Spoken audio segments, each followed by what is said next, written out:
आज का स्टूडेंट सीखने के लिए नहीं पढ़ता है, बस एग्जाम में ज्यादा से ज्यादा मार्क्स लाने के लिए पढ़ता है। क्यूरियोसिटी, क्रिएटिविटी और रियल अंडरस्टैंडिंग तो सिलेबस के बाहर की चीजें बन चुकी हैं दोस्तों। इतनी बड़ी coaching industry is the monument of failures of our education system. 2022 में 13,000 से ज्यादा स्टूडेंट सुसाइड्स रिकॉर्ड किए गए। Teaching is just like any other job. कोई अपने पैशन से टीचर नहीं बनता यहाँ। नमस्कार दोस्तों, क्या आपको पता है इंडिया में हर साल 22.5 लाख स्टूडेंट्स नीट एग्जाम के लिए रजिस्टर करते हैं और हर साल इंडिया में 70 से 80 हजार लोग एमबीबीएस ग्रेजुएट बन पाते हैं। और इंजीनियर्स का हाल, एक रिसेंट रिपोर्ट कहती है कि 83% इंजीनियरिंग ग्रेजुएट्स को जॉब या इंटर्नशिप नहीं मिलती। ये सिर्फ एक नंबर्स नहीं है दोस्तों, ये एक सिस्टम की कहानी है जो अंदर से टूटता जा रहा है। एक ऐसा सिस्टम जो हर साल लाखों सपने तोड़ता है, टैलेंट को दबाता है और हमारे फ्यूचर को अंधेरे में धकेल रहा है। तो इस वीडियो में हम बात करेंगे इंडिया के एजुकेशन सिस्टम के सबसे बड़े फ्लॉज के बारे में, और सिर्फ प्रॉब्लम्स नहीं बल्कि ये सिस्टम आज तक बदला क्यों नहीं और आगे क्या होना चाहिए। चलिए तो सबसे पहले बात करते हैं रोट लर्निंग के बारे में, जिसे हम अपनी भाषा में कहते हैं रट्टा मारना। So why India is stuck in rote learning? ये प्रॉब्लम ब्रिटिश टाइम से शुरू होती है। 2 फरवरी 1835 को लॉर्ड थॉमस बेबिंगटन मैकॉले ने एक प्रपोजल दिया था, जिसमें उसने रिकमेंड किया था कि इंडिया में एजुकेशन का मीडियम इंग्लिश होना चाहिए और फोकस होना चाहिए वेस्टर्न साइंस और लिटरेचर पर। मैकॉले ने लिखा था कि हमें ऐसे लोग चाहिए जो ब्लड और कलर में इंडियन हो, लेकिन टेस्ट, ओपिनियन और मोरल्स, इंटेलेक्ट में पूरी तरीके से इंग्लिश हो। उसका मकसद था एक ऐसी इलीट क्लास को बनाना जो ब्रिटिश रूलर्स के लिए एडमिनिस्ट्रेटिव और क्लरिकल काम संभाल सके। इस पॉलिसी का बेस था डाउनवर्ड फिल्ट्रेशन थ्योरी, जिसमें गवर्नमेंट सिर्फ एक छोटी इलीट क्लास के लोगों को एजुकेट करेगी और ये लोग फिर ज्ञान को बाकी जनता तक पहुंचाएंगे। लेकिन ये थ्योरी ग्राउंड लेवल पे काम नहीं कर पाई। इससे एक कल्चरल, लिंग्विस्टिक और इंटेलेक्चुअल डिवाइड बन गया इंडिया की पॉपुलेशन में। एक तरफ अंग्रेजी एजुकेटेड इलीट और दूसरी तरफ मेजॉरिटी अनएजुकेटेड पब्लिक। आज भी हमारा एजुकेशन सिस्टम काफी हद तक उसी लेगेसी को फॉलो करता है दोस्तों। फिक्स्ड सिलेबस, टेक्स्ट बुक पे आधारित लर्निंग, एक ही सही जवाब और रट्टा मार के मार्क्स पाना। ये सिस्टम क्रिटिकल थिंकिंग या फिर क्रिएटिविटी को रिवॉर्ड नहीं करता, सिर्फ मेमोरी और ओबीडियंस को करता है दोस्तों। इसीलिए आज भी स्टूडेंट्स कॉन्सेप्ट्स को डीपली समझने की जगह सिर्फ एग्जाम के लिए याद करना पसंद करते हैं और वही सीखते हैं। और यही नहीं, हमारे सिस्टम की सबसे बड़ी ट्रेजेडी, एक ऐसी कॉलोनियल लेगेसी जो आज भी हमारे क्लासरूम में जिंदा है। And other modern factors like exam का pressure, coaching culture, policy inertia ने इन सभी चीजों को और भी बेकार बना दिया है दोस्तों। आज का स्टूडेंट सीखने के लिए नहीं पढ़ता है, बस एग्जाम में ज्यादा से ज्यादा मार्क्स लाने के लिए पढ़ता है। क्यूरियोसिटी, क्रिएटिविटी और रियल अंडरस्टैंडिंग तो सिलेबस के बाहर की चीजें बन चुकी हैं दोस्तों। स्टूडेंट्स को मेन रूप में इंफॉर्मेशन रटने के लिए ट्रेन किया जाता है, जिससे सीखी हुई चीजों का प्रैक्टिकल एप्लीकेशन एक टीडियस टास्क बन जाता है और स्टूडेंट को कभी पता ही नहीं होता कि जो वो सीख रहा है उसका प्रैक्टिकल एप्लीकेशन है क्या, उसको रियल लाइफ में कैसे अप्लाई करना है। मेरे अकॉर्डिंग एजुकेशन का प्रोसेस ऐसा होना चाहिए कि आप लर्निंग को एंजॉय कर सके, ना कि थ्रू आउट सिर्फ एक कंपटीशन के माइंडसेट से पढ़ते रहें। हमेशा एक प्रेशर में पढ़ाई हो आपकी। Aryabhatta, Newton, Kalidas, Leonardo da Vinci या फिर आइंस्टाइन, कोई बता दो भाई, ये लोग कौन सी यूनिवर्सिटी के टॉपर थे, कौन सा एग्जाम इन्होंने क्रैक किया था जो इतने महान बन गए। ऐसा नहीं है कि there should be no competition at all, rather it's necessary for the survival, but there should be a balance. दोस्तों, मेरा बस यही कहना है कि there should be enough room for young minds to explore rather than getting stuck into this vicious cycle of rote learning and getting just more and more marks. और India में जो हमारा ये 1 डे एग्जाम सिस्टम है दोस्तों, जिसमें पूरे career का फैसला सिर्फ एक दिन में हो जाता है, वो इस सिचुएशन को और अग्रावेट कर देता है। सोचिए, आपका पूरा करियर, आपके सारे सपने और कभी कभी आपकी सेल्फ वर्थ भी सिर्फ एक दिन के एग्जाम पर डिपेंड करती है। इंडिया में जेई, नीट और यूपीएससी जैसे एग्जाम्स एक single shot selection model follow करते हैं, जहां एक ही दिन एक पेपर आपकी पूरी जिंदगी का रुख तय कर देता है। ऑल और नथिंग गैम्बल बोलते हैं इसको। अगर उस दिन आपकी तबीयत खराब हो गई दोस्तों, स्ट्रेस ज्यादा हो गया या बस लक ने साथ नहीं दिया, तो सालों की मेहनत एक झटके में बर्बाद। हर अटेम्प्ट के साथ मेंटल प्रेशर बढ़ता है, क्योंकि रीट्राई का कॉस्ट इमोशनल, सोशल और फाइनेंशियल भी होता है। हर बार जब आप एक नया अटेम्प्ट देने जाते हैं तो ये सारे प्रेशर और भी ज्यादा बिल्डअप होते हैं। ये सिर्फ एग्जाम नहीं, एक लाइफ और डेथ जजमेंट सिस्टम जैसा बन चुका है इंडिया में। एक स्टेप और आगे बढ़ के देखें तो ये exam oriented system and inefficiency of our schools ने इंडिया में कोचिंग कल्चर को काफी बढ़ावा दिया है। ये एग्जाम्स सिर्फ एक सीट डिसाइड नहीं करते, ये एक पूरी जनरेशन का माइंडसेट बना देते हैं। कोचिंग इंडस्ट्री 58,000 करोड़ की बन गई है और 2028 तक 1.3 लाख करोड़ तक पहुंचने का अनुमान है। कोटा जैसे सिटीज फैक्ट्रीज बन गए हैं, जहां हर साल 2 लाख स्टूडेंट्स आते हैं। ये सिर्फ कोचिंग सेंटर्स नहीं, ये सपने बेचने वाली फैक्ट्रीज हैं। इतनी बड़ी coaching industry is the monument of failures of our education system. मैं किसी कोचिंग वाले सिस्टम को या फिर किसी कोचिंग चलाने वाले को ब्लेम नहीं करता, वो भी अपनी रोजी रोटी ही चला रहे हैं और हमारे इस एजुकेशन सिस्टम में जो गैप है उसको फिल कर रहे हैं। लेकिन किस कॉस्ट पे? फोकस सिर्फ एक चीज पे, एग्जाम क्रैक कैसे करना है, शॉर्टकट क्या है। लॉन्ग टर्म डॉक्टर या इंजीनियर बनने की सोच गई भाड़ में, बस एग्जाम क्लियर होना चाहिए। इससे स्टूडेंट्स का ओवरऑल डेवलपमेंट, सोशल इंटरेक्शन और आइडेंटिटी बिल्डिंग सारा कुछ नेग्लेक्ट हो जाता है दोस्तों। पेरेंट्स भी अक्सर अपने बच्चों को कोचिंग में भेजते हैं, चाहे उनका एकेडमिक परफॉर्मेंस कैसा भी हो, क्योंकि उन्हें लगता है कि ट्रेडिशनल स्कूलिंग सफिशिएंट नहीं है। और इसका सबसे शॉकिंग पहलू क्या है? डमी स्कूल्स का राइज। स्टूडेंट्स फॉर्मल स्कूल्स में सिर्फ नाम के लिए एडमिशन लेते हैं और उनका पूरा फोकस कोटा या दिल्ली जैसे कोचिंग हब्स में इंटेंसिव कोचिंग पर होता है। ये हमारे एजुकेशन सिस्टम के साथ एक बहुत बड़ा धोखा है दोस्त। एक स्टूडेंट जेई, नीट, यूपीएससी या कुछ भी कोई भी एग्जाम क्रैक करता है तो पूरा देश खुश हो जाता है, लेकिन वो 20, 25, 50 लाख स्टूडेंट्स जो सेलेक्ट नहीं हो पाए, उनमें भी कितने आइंस्टाइन, रामानुजन या कितने सोशल लीडर्स छुपे थे, उन्हें सिस्टम ने रिजेक्ट कर दिया सिर्फ एक पेपर के बेसिस पे।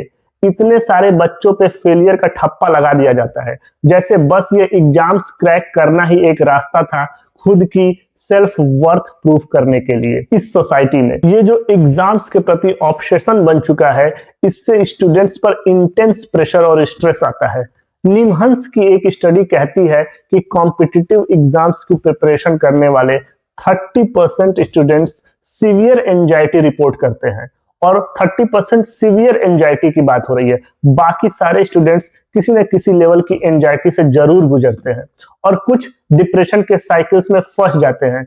और सबसे दर्दनाक सच, 2022 में 13,000 से ज्यादा स्टूडेंट सुसाइड्स रिकॉर्ड किए गए, जो टोटल सुसाइड्स का 7.6% थे। कोटा जैसे कोचिंग हब्स में स्टूडेंट सुसाइड्स का अलार्मिंग रेट ऑल और नथिंग गैम्बल की मेंटेलिटी का एक ट्रैजिक और डायरेक्ट एक्सप्रेशन है। चिल्ड्रंस आर नॉट मशीन्स, लेकिन हमारा सिस्टम उन्हें मशीन ही बनाता जा रहा है, और फिर जब वो टूट जाते हैं तो हम हैरान होते हैं। आप जरा एक बार सोच कर देखिए, इतनी बड़ी कोचिंग इंडस्ट्री जिसमें सालों साल लोग तैयारी में लगे रहते हैं और सीट्स होती हैं almost nothing compare to the number of students who prepare for it.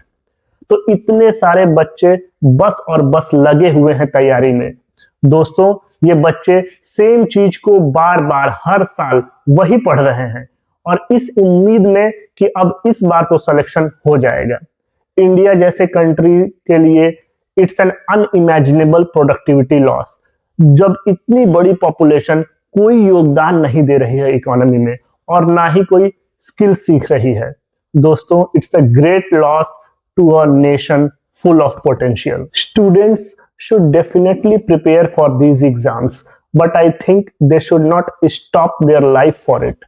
Pick up an internship, help your local businesses, pick up a practical course, or really build optionality for yourself. लेकिन ये बात भी सच है कि हमारा system अभी इतना mature नहीं है कि वो सारी अपॉर्चुनिटीज आपको प्रोवाइड कर दे।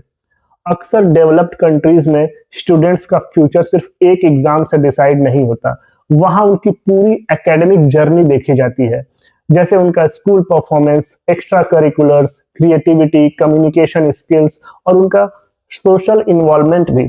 कुछ की फीचर्स जो उनके सिस्टम को यूनिक बनाते हैं, जैसे कि स्कूल टीचर्स के through continuous and internal assessments, project based learning जिसमें रियल वर्ल्ड प्रॉब्लम्स का सॉल्यूशन सीखना होता है, सब्जेक्ट्स का फ्लेक्सिबल कॉम्बिनेशन होता है कि साइंस वाला बच्चा जो है वो म्यूजिक या आर्ट्स भी लेना चाहे तो वो नॉर्मल है उनके वहाँ, मैथ्स के साथ आप बहुत सारे आर्ट्स के सब्जेक्ट्स भी ले सकते हैं।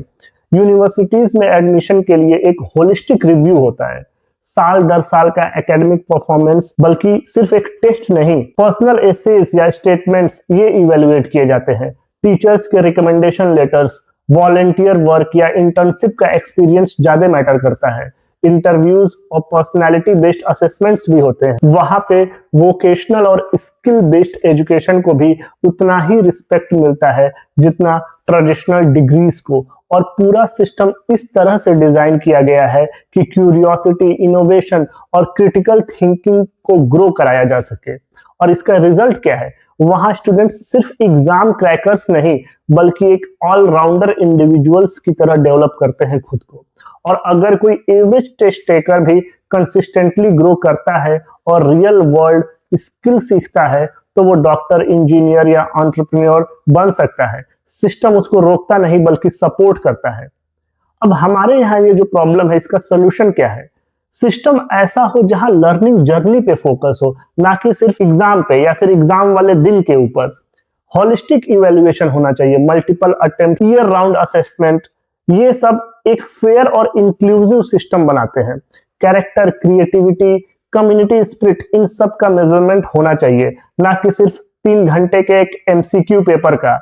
इंडिया में सक्सेस का रास्ता सिर्फ ट्रेडिशनल एग्जाम्स तक सीमित नहीं रहना चाहिए। जो भी हमारे एग्जाम्स हैं जैसे कैट, नीट या जेई का अपना एक इम्पोर्टेंट रोल है, लेकिन इन्हें इकलौते ऑप्शंस की तरह नहीं देखा जाना चाहिए। हमें ये पार्ट और ज्यादा ब्रॉड और इंक्लूसिव बनाना पड़ेगा। हमारे यहाँ सिर्फ लिमिटेड करियर गोल्स पे फोकस है और वही ऑप्शंस भी अवेलेबल हैं।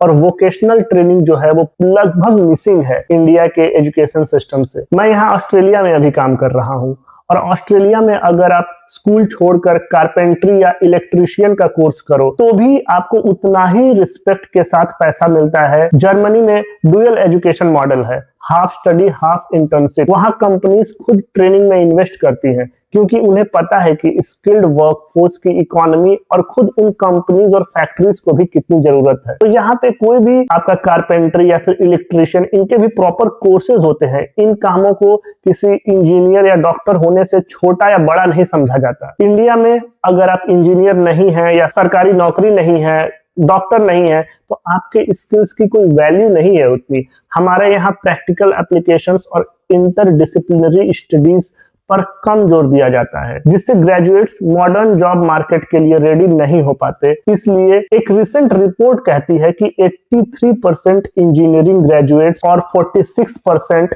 एमबीए ग्रेजुएट्स जॉबलेस हैं या फिर उनके पास इंटर्नशिप ऑफर ही नहीं है। एम्प्लॉयर्स भी एकेडमिक प्रोग्रेस पे ज्यादा से ज्यादा स्किल्स को प्रायोरिटी देते हैं। 73% रिक्रूटर्स टैलेंट को प्रायोरिटी देते हैं। वर्ल्ड इकोनॉमिक फोरम की एक रिपोर्ट कहती है कि 75% Indian employers problem solving, critical thinking और इमोशनल इंटेलिजेंस जैसे स्किल्स को प्रायोरिटाइज करते हैं। ये दिखलाता है कि हमारा करिकुलम कितना आउटडेटेड है और कंटेम्पररी सोशल और इंडस्ट्री नीड्स के साथ अलाइन नहीं करता। जो जॉब मार्केट है वहां पे डिमांड कुछ और तरीके की है और हमारा जो एजुकेशन सिस्टम है वो आउटपुट टोटली किसी और तरीके का दे रहा है और दोनों आपस में मैच नहीं कर रहे हैं। हम एक ऐसी वर्कफोर्स बना रहे हैं जो डिग्री होल्डर तो है लेकिन काम के लिए बिल्कुल बेकार। अब बात करते हैं एक और प्रॉब्लम के बारे में, और जो है मीडियम ऑफ एजुकेशन। किस भाषा में आपको एजुकेशन दिया जा रहा है और किस भाषा में आप उसको रिसीव करना चाहते हैं। सिर्फ अंग्रेजी ही क्यों? अक्सर ग्रामीण क्षेत्रों के स्टूडेंट्स सिर्फ इसलिए फेल हो जाते हैं क्योंकि उनकी अंग्रेजी वीक होती है। ग्रामीण क्षेत्रों में बच्चे अपनी रीजनल लैंग्वेज को प्रेफर करते हैं, जिससे उनकी इंग्लिश प्रोफिशिएंसी और कम्युनिकेशन स्किल्स अफेक्ट होती है। इससे रूरल और अर्बन स्टूडेंट्स के बीच में नॉलेज का गैप आ जाता है। जैसे जैसे हम हायर एजुकेशन की तरफ बढ़ते हैं, वहां पे रीजनल लैंग्वेजेस में बहुत ही लिमिटेड रिसोर्सेज हैं पढ़ने और पढ़ाने दोनों के लिए, और इस वजह से ग्रामीण क्षेत्रों के जो स्टूडेंट्स हैं और अर्बन क्षेत्रों के जो स्टूडेंट्स हैं, उनके बीच में नॉलेज लेवल और इवन कॉन्फिडेंस में भी काफी गैप आने लगता है, जबकि दोनों में पोटेंशियल बिल्कुल बराबर होता है। हम ये नहीं कह सकते कि रूरल एरिया के जो बच्चे हैं उनके अंदर कम पोटेंशियल है अर्बन एरियाज के बच्चों के कंपैरिजन में। ये सिर्फ लैंग्वेज का इशू नहीं, ये एक कल्चरल एलियनेशन का एक बहुत बड़ा जीता जागता स्वरूप हमारे सामने उभर कर आता है, जो कॉलोनियल रूल के टाइम पे ही शुरू किया गया था। इंडिया में आज भी इंग्लिश को एक स्टेटस सिंबल की तरह देखा जाता है, rather than being just a medium of communication. लेकिन अब सिचुएशन थोड़ी बदल रही है। बहुत सारे एग्जाम्स अलग अलग रीजनल लैंग्वेजेस में भी कराए जाने लगे हैं, जो पहले सिर्फ सेंट्रल लेवल पे कुछ ही लिमिटेड लैंग्वेजेस में होते थे। फिर भी अभी काफी सारे इनिशिएटिव्स लिए जाने बाकी हैं जो इस दिशा में कदम बढ़ा सके कि जो हमारे रूरल एरिया के जो स्टूडेंट्स हैं उनको भी वही अपॉर्चुनिटी, वही मौका मिले अपनी रीजनल लैंग्वेजेस में पढ़ने और पढ़ाने के लिए। बाकी देश जापान, जर्मनी, फ्रांस अपनी लैंग्वेज में वर्ल्ड क्लास एजुकेशन प्रोवाइड कराते हैं। जापान में जापानीज ही इंस्ट्रक्शन की लैंग्वेज है, जर्मनी में भी जर्मन ऑफिशियल लैंग्वेज है और इंस्ट्रक्शन की लैंग्वेज भी जर्मन ही है। इंडिया में भी अब रीजनल लैंग्वेजेस को इंपॉर्टेंस दिया जा रहा है, लेकिन क्या यह काफी है? जब तक रूरल स्टूडेंट्स को इंग्लिश की वजह से इंफीरियोरिटी कॉम्प्लेक्स फील होता रहेगा, तब तक ये गैप कैसे फिल होगा? और दोस्तों, सबसे ज्यादा जरूरी है कि लोगों का माइंडसेट चेंज हो, ताकि वो अपनी लैंग्वेज पे प्राउड फील कर सके और इंग्लिश को सिर्फ एज अ लैंग्वेज ही ट्रीट किया जाए। दोस्तों, हमारा प्यारा भारत अभी भी डेवलपिंग फेज में है। एक डेवलपिंग नेशन में लोगों का सबसे बड़ा कंसर्न होता है नौकरी मिलनी चाहिए। दैट इज, अभी भी देश सर्वाइवल मोड पे चल रहा है। जीवन की मूलभूत आवश्यकताओं के लिए भी लोग स्ट्रगल कर रहे हैं। तो एजुकेशन का गोल भी सिर्फ यही बन गया है, डिग्री लो, जॉब लो। ये एक सर्वाइवल मोड एजुकेशन है जहां क्रिएटिविटी और पैशन की कोई जगह नहीं। किसी को पोएट बनना है, हिस्टोरियन बनना है, म्यूजिशियन बनना है, बचपन से समझा दिया जाता है कि इंजीनियर, डॉक्टर, आईएएस, पीसीएस बनो, वरना बर्बाद हो जाओगे, कोई करियर बचेगा नहीं तुम्हारे पास। पेरेंट्स और टीचर्स का फोकस सिर्फ ट्रेडिशनल करियर पाथ पर ही होता है, जहां जॉब अवेलेबिलिटी और फाइनेंशियल रिवॉर्ड्स ज्यादा दिखते हैं। ये एक स्यूडो हायरार्की बन चुकी है हमारे यहाँ, जहां सोसाइटी का प्रेशर पेरेंट्स की सोच को इन्फ्लुएंस करता है, और इसका रिजल्ट लाखों ऐसे ग्रेजुएट्स जो अपनी डिग्री से नफरत करते हैं क्योंकि उन्होंने कभी अपने सपने देखे ही नहीं। लेकिन मुझे लगता है एक बार जब हम बाकी सारी कमियों को फिक्स करने लगेंगे तो ये माइंडसेट भी हमारे लोगों में और हमारी सोसाइटी में चेंज होगा। अब बात करते हैं एजुकेशन के सबसे इंपॉर्टेंट पिलर की, और वो है टीचर्स। भारत में वैसे ही गुरु को सबसे ऊपर माना जाता है, लेकिन आज की सिचुएशन काफी अलग है। Teaching is just like any other job. कोई अपने पैशन से टीचर नहीं बनता यहाँ, बस वो एक और ऑप्शन है रोजगार का। गवर्नमेंट भी इसको ऐसे ही ट्रीट करती है, जैसे हमने इतने सारे टीचर्स की वैकेंसी निकाल दी, इतनी भर्ती हुई, ये सब गवर्नमेंट के एक एडवर्टीजमेंट का माध्यम बन चुका है। Teachers have become just numbers. जब तक हमारे समाज में टीचर्स के प्रोफेशन को वही रिस्पेक्ट और रिम्यूनरेशन नहीं मिलेगा जो एक इंजीनियर, डॉक्टर, आईएएस, पीसीएस को मिलता है, it will not attract the best talents. India में टीचर्स को mid day meal, election duty, census, बहुत सारे काम करने पड़ते हैं सिर्फ पढ़ाने के अलावा। सुप्रीम कोर्ट ने भी डायरेक्ट किया है कि टीचर्स को नॉन टीचिंग असाइनमेंट्स में इंगेज नहीं किया जाना चाहिए, लेकिन फिर भी ऐसा कभी नहीं होता। बाकी देशों की बात करें जैसे फिनलैंड, जापान, ऑस्ट्रेलिया, यहाँ पे टीचर्स की सैलरी भी अच्छी है और रिस्पेक्ट और बाकी सारी जो फैसिलिटीज है वो भी डॉक्टर और इंजीनियर्स के बराबर ही दी जाती हैं। इंडिया में टीचर्स का सोशल स्टेटस काफी डिक्लाइन हुआ है। हिस्टोरिकली टीचर्स का इंडिया में हाईएस्ट सोशल स्टेटस था। उन्हें मिस्टिक फिगर के रूप में पूजा जाता था, लेकिन अब उन्हें अक्सर पब्लिक स्कूल्स में पुअर एकेडमिक परफॉर्मेंस के लिए ब्लेम किया जाता है।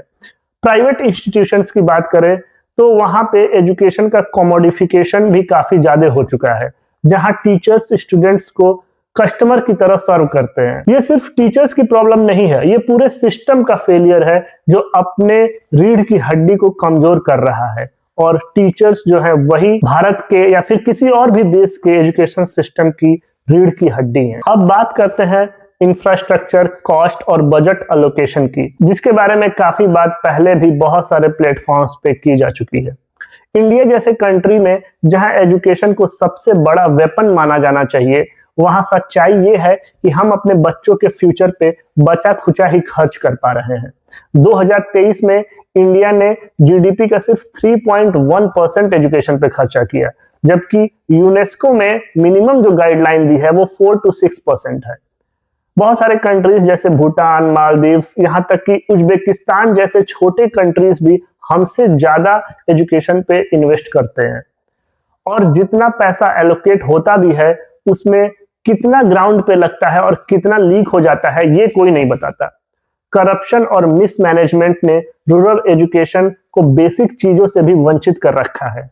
आधे से ज्यादा गवर्नमेंट स्कूल्स में ना फंक्शनल कंप्यूटर है ना इंटरनेट, और हम बोलते हैं कि भारत डिजिटल एजुकेशन की तरफ बढ़ रहा है। काफी सारे गवर्नमेंट स्कूल्स में बेसिक इलेक्ट्रिसिटी और टॉयलेट की फैसिलिटी भी बहुत अच्छी नहीं है, और इसका एक दुष्परिणाम ये भी है कि बहुत सारे जो रूरल पॉपुलेशन है वो गर्ल चाइल्ड के एजुकेशन को फोकस नहीं कर पा रहे हैं, क्योंकि ये बेसिक फैसिलिटीज ही जब स्कूल्स में नहीं है तो गर्ल चाइल्ड के लिए और भी डिफिकल्ट हो जाता है एजुकेशन के इस सिस्टम को एसिमिलेट कर पाना, एक अच्छे लेवल का एजुकेशन पाने के लिए। और टीचर का एब्सेंटिज्म जो है गवर्नमेंट स्कूल्स में वो भी काफी ज्यादा ग्लेयरिंग इशू है अभी के लिए हमारे सामने। 50% ऑफ जो क्लास 5th के स्टूडेंट्स हैं, एक रिपोर्ट के अनुसार वो क्लास 2 लेवल तक का भी टेक्स्ट नहीं पढ़ पाते। और ये सिर्फ नंबर्स नहीं है दोस्तों, ये लाखों बच्चों का सपना है जो सिस्टम की वजह से रुक जा रहा है। ऊपर से प्राइवेट स्कूल्स तेजी से बढ़ते जा रहे हैं और बिना किसी स्ट्रॉन्ग रेगुलेशन के आर्बिट्ररी फी हाइक्स कभी कभी तक 50% तक अचानक से बढ़ा दी जाती है प्राइवेट स्कूल्स में। टीचर क्वालिफिकेशंस और फैसिलिटीज का कोई स्टैंडर्ड नहीं है वैसा जो रेगुलेट और मॉनिटर किया जा सके।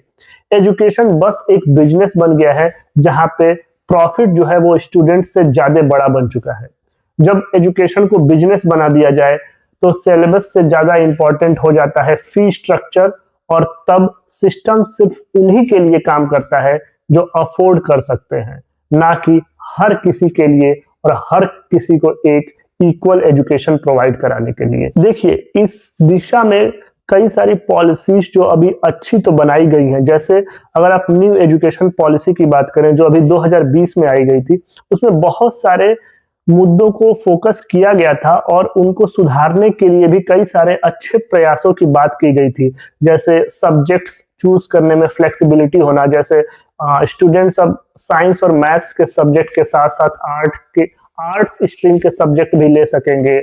स्किल डेवलपमेंट और वोकेशनल ट्रेनिंग पे फोकस कराना, मदर टंग में एजुकेशन को ज्यादा एम्फेसाइज करना, और एजुकेशन का जो असेसमेंट का रिफॉर्म्स है उनको थोड़ा और ज्यादा इंप्रूव करना, जिसकी वजह से एग्जाम का प्रेशर और वो जो मेंटल स्ट्रेस है वो बच्चों में कम किया जा सके। टीचर्स के एम्पावरमेंट की भी काफी सारी बातें की गई हैं इस न्यू एजुकेशन पॉलिसी में, जिसमें 2030 तक 4 साल का बैचलर ऑफ एजुकेशन एक मिनिमम रिक्वायरमेंट बना दिया जाएगा किसी भी प्रकार के टीचिंग प्रोफेशन के लिए, जो एक काफी अच्छी बात है।